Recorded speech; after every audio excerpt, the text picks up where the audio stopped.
Stihovi pjesama domaćih i regionalnih muzičara nisu uvijek onakvi kakvim ih doživljavamo na prvo slušanje.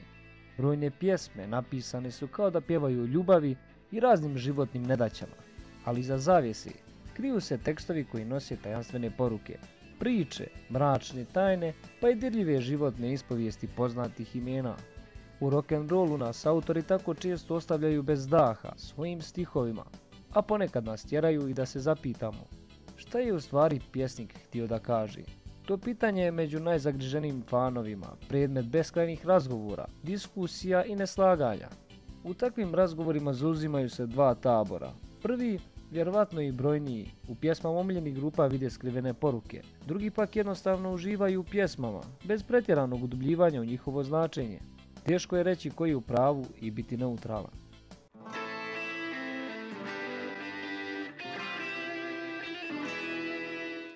Pjesmu koju pjevaju mnogi, najčešće kada im je srce slomljeno, a koja postoji već skoro 3 decenije, krije tešku životnu sudbinu. Za pjesmu "Kome tero da te volim" mnogi misle da je samo ljubavna.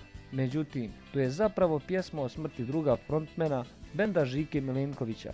Naime, Žikin drug bio je zaljubljen u jednu prostitutku iz Pančeva. Sa njom je imao česte intimne odnose, nakon čega se zarazio virusom HIV-a.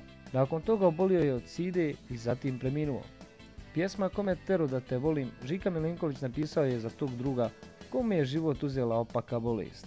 Mnogi koji vole ovu pjesmu doživljavaju je kao ljubavnu, smatrajući da momak pati za djevojkom koja ga je napustila. Grupa Babe osnovana je kao samostalni projekat vokaliste i gitariste Žike Milenkovića, vokaliste i bubnjara Gorana Čavajde i gitariste Zorana Ilića Ilketa.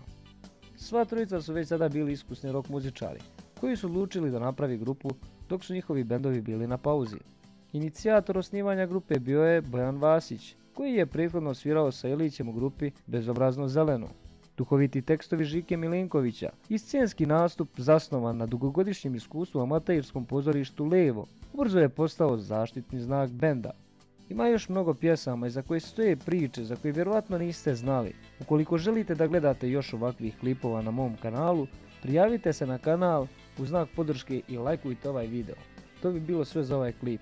Do sljedećeg klipa. Ćao.